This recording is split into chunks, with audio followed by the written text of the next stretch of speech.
Perkenalkan, kami dari kelompok 4 akan mempresentasikan salah satu materi akuntansi keuangan lanjutan 2, yaitu transaksi hutang piutang antara perusahaan induk dan anak dan penyusunan kertas kerja laporan keuangan konsolidasian.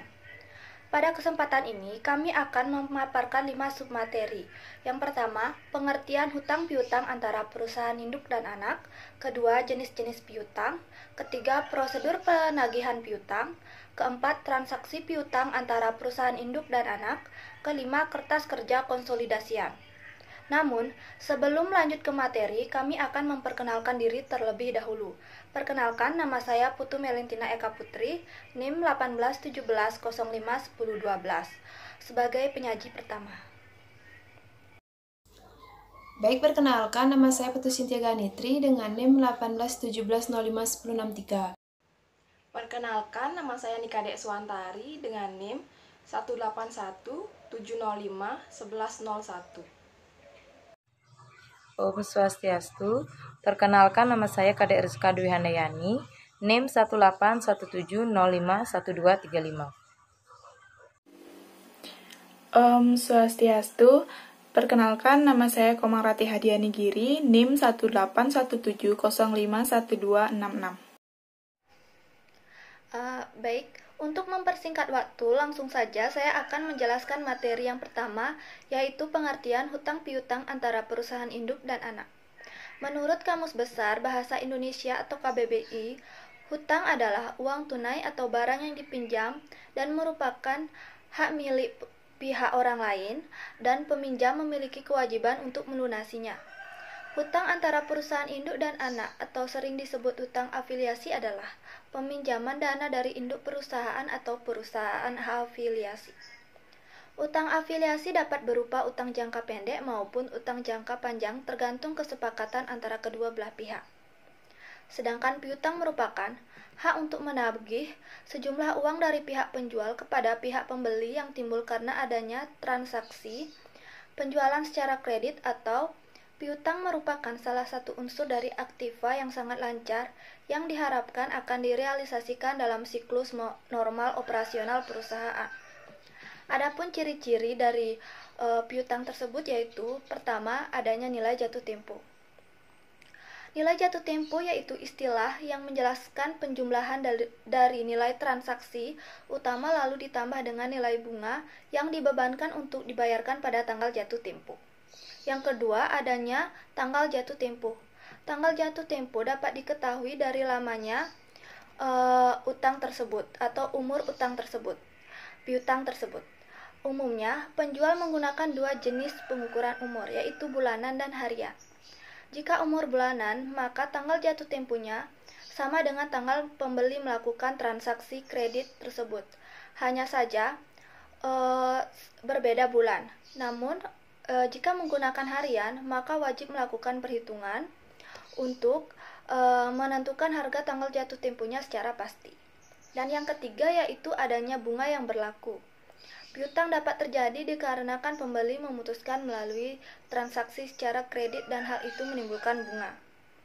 Bunga dalam hal ini dibayar sebagai bentuk konsekuensi pembeli yang meminta waktu pembayaran tertentu dan sebagai keuntungan bagi penjual karena sudah bersabar dalam menunggu pelunasan kredit tersebut.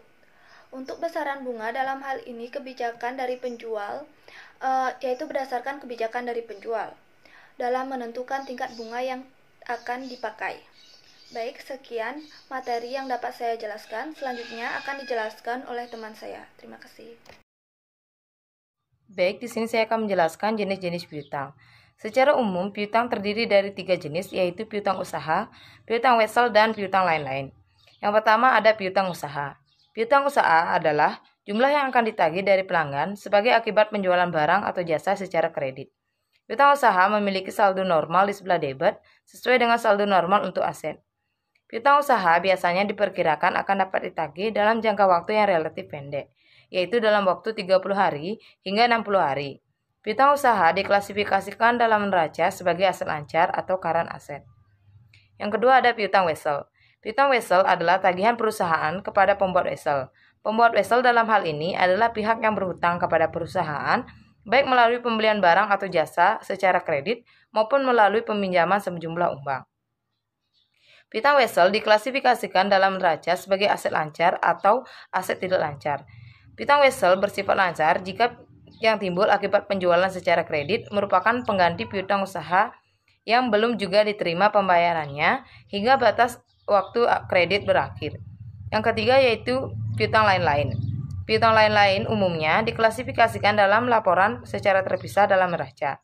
Jika piutang dapat ditagih dalam jangka waktu 1 tahun atau sepanjang siklus normal operasional perusahaan, maka piutang lain-lain ini akan diklasifikasikan sebagai aset lancar. Di luar itu, tagihan akan dilaporkan dalam neraca sebagai aset tidak lancar.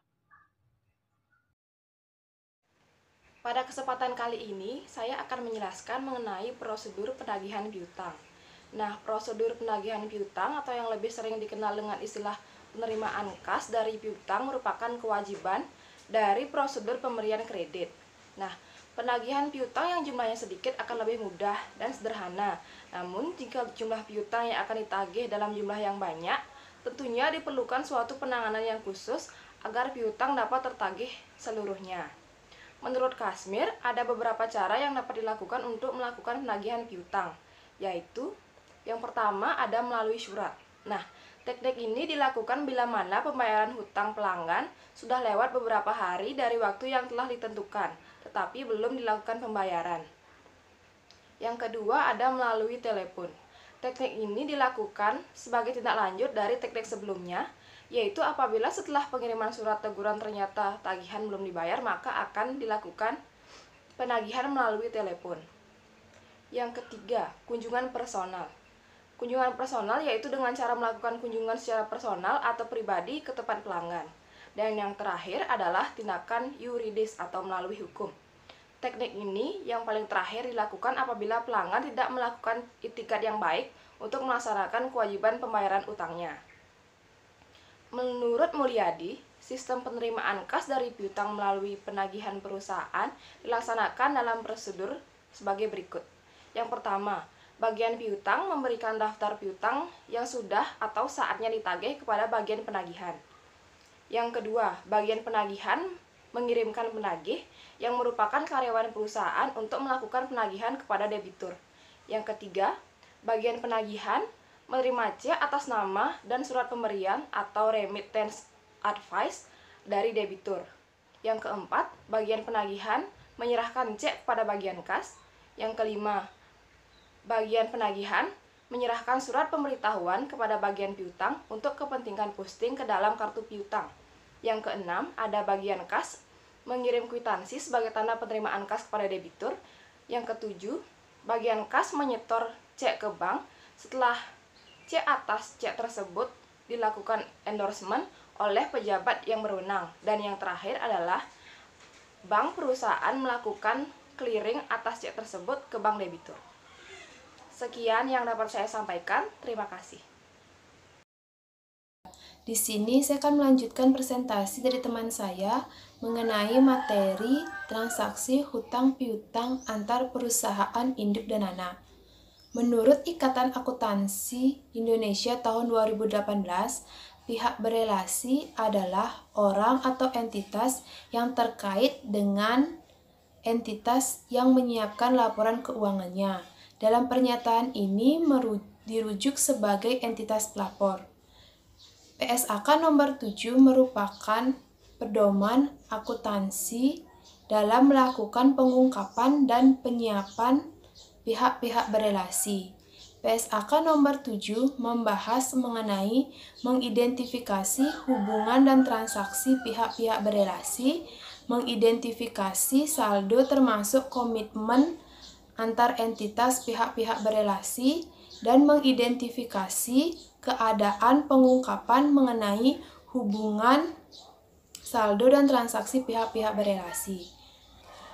Neraca konsolidasi adalah neraca gabungan dari beberapa perusahaan yang berafiliasi yang dipandang sebagai satu kesatuan ekonomis. Oleh karena itu, di dalam neraca konsolidasi tidak dibenarkan lagi melaporkan hak-hak maupun kewajiban perusahaan satu dengan perusahaan lain yang berafiliasi. Transaksi-transaksi perusahaan berafiliasi mengakibatkan timbulnya piutang dari satu pihak dan hutang bagi pihak yang lain. Saldo rekening-rekening timbal balik dapat berasal dari transaksi penjualan, pemberian uang muka atau piutang dari perusahaan berafiliasi, pengumuman atau pembagian dividen oleh perusahaan anak, dan lain-lain. Saldo rekening-rekening timbal balik tersebut harus dieliminasi di dalam neraca konsolidasi.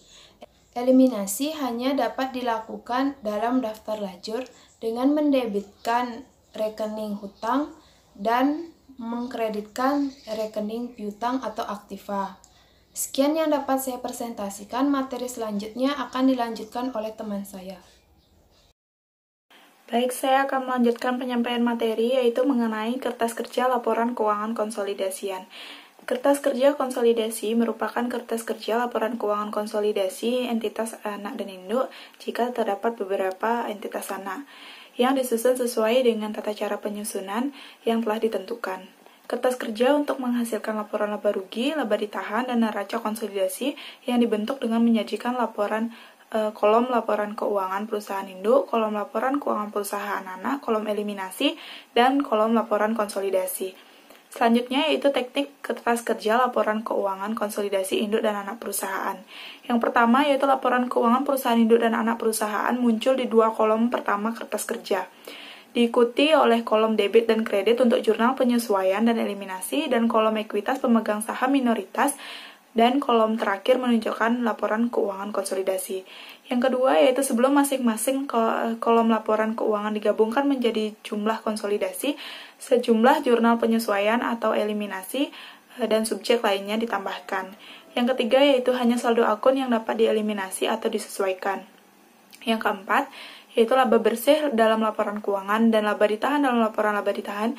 Perusahaan induk dan anak perusahaan tidak termasuk dalam penyesuaian atau eliminasi karena beberapa hal, yaitu yang pertama, laba bersih konsolidasi meliputi pendapatan konsolidasi dikurangi biaya konsolidasi, dan yang kedua yaitu laba ditahan konsolidasi yang terdiri dari laba ditahan konsolidasi awal ditambah dengan laba bersih konsolidasi dikurangi dividen perusahaan induk.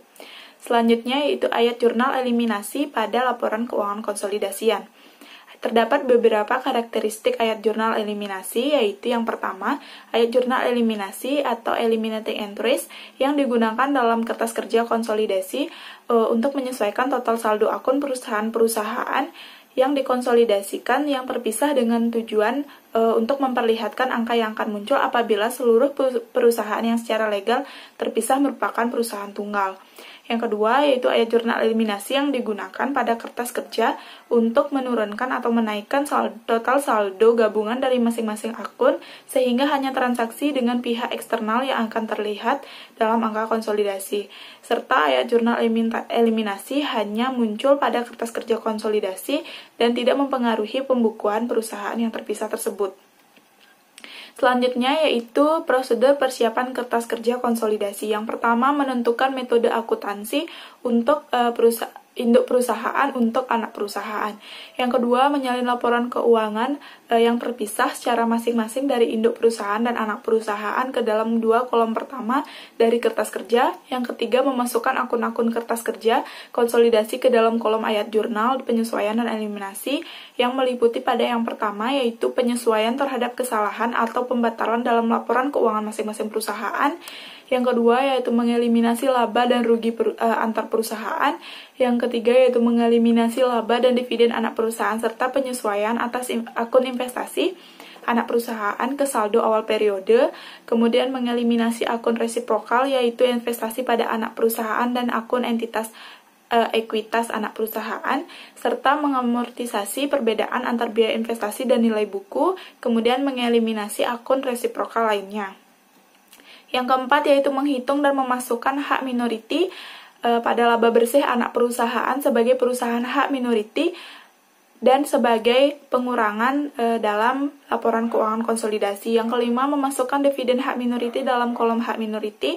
Yang keenam, yaitu memasukkan hak minoriti awal dari kolom ayat jurnal penyesuaian dan eliminasi ke kolom hak minoriti, kemudian menambahkan masing-masing dan akun perusahaan atau dikurangi dengan beberapa akun yang berkaitan dari kolom ayat jurnal, penyesuaian, dan eliminasi, serta memasukkan jumlah dari seluruh kolom dalam laporan keuangan konsolidasi, serta mengkalkulasikan laba ditahan konsolidasi dan membawa jumlah tersebut ke neraca konsolidasi.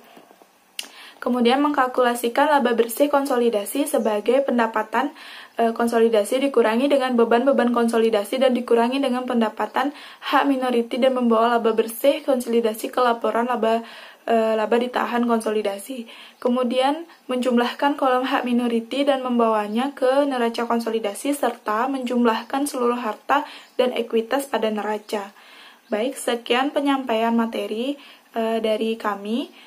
Saya tutup dengan Pramu Santi. Om Santi Santi Santi Om.